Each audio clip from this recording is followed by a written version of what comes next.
بسم اللہ الرحمن الرحیم۔ السلام علیکم۔ ماں کا قرض۔ بیوی بار بار ماں پر الزام لگائے جا رہی تھی اور شوہر بار بار اس کو اپنی حد میں رہنے کی کہہ رہا تھا، لیکن بیوی چپ ہونے کا نام ہی نہیں لے رہی تھی۔ بار بار زور زور سے چیخ کر کہہ رہی تھی کہ اس نے انگوٹھی ٹیبل پر ہی رکھی تھی اور تمہارے اور میرے علاوہ اس کمرے میں کوئی نہیں آیا۔ انگوٹھی ہو نہ ہو ماں جی نے ہی اٹھائی ہے۔ بات جب شوہر کے برداشت سے باہر ہو گئی تو اس نے اپنی بیوی کی گال پر ایک زوردار تماچا مارا۔ اب 3 ماہ پہلے ہی تو شادی ہوئی تھی، بیوی سے تماچا برداشت نہیں ہوا، وہ گھر چھوڑ کر جانے لگی اور جاتے جاتے شوہر سے ایک سوال پوچھا کہ تمہیں اپنی ماں پر اتنا یقین کیوں ہے؟ تب شوہر نے جو جواب دیا، اس جواب کو سن کر دروازے کے پیچھے کھڑی ماں نے سنا تو اس کا دل بھر آیا۔ شوہر نے بیوی کو بتایا کہ جب وہ چھوٹا تھا تب اس کے والد گزر گئے۔ ماں محلے کے گھروں میں جھاڑو پوچھا لگا کر جو کما پاتی تھی اس سے ایک وقت کا کھانا آتا تھا۔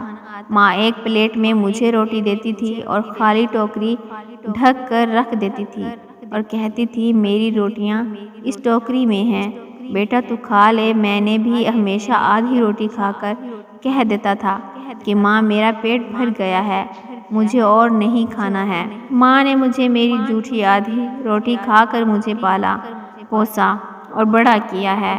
آج میں 2 روٹی کمانے کے قابل ہوا ہوں، لیکن یہ کیسے بھول سکتا ہوں کہ ماں نے عمر کے اس حصے پر اپنی خواہشات کو مارا ہے۔ وہ ماں آج عمر کے اس حصے پر کیسے انگوٹھی کی بھوکی ہو گئی، یہ میں سوچ بھی نہیں سکتا۔ تو 3 ماہ سے میرے ساتھ ہو، میں نے تو ماں کی خدمت کو گزشتہ 25 سالوں سے دیکھا ہے۔ یہ سن کر ماں کی آنکھوں سے آنسو چھلک اٹھے۔ وہ سمجھ نہیں پا رہی تھی کہ بیٹا اس کی آدھی روٹی کا قرض چکا رہا ہے یا وہ بیٹے کی آدھی روٹی کا قرض۔ ذرا سوچیں کہ ہماری مائیں کتنی پیاری ہوتی ہیں۔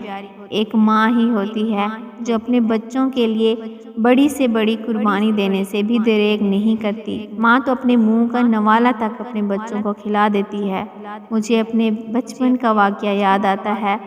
گاؤں میں جب ہم لوگ گرمیوں میں رات کو صحن میں چارپائیاں بچھا کر سوتے تھے تو ہم بہن بھائی آپس میں لڑتے تھے کہ پنکھے کے سامنے میری چارپائی ہوگی، لیکن ایک میری ماں ہی تھی جس کی چارپائی سب سے آخر میں ہوتی تھی، جہاں پنکھے کی ہوا بھی نہیں پہنچتی تھی۔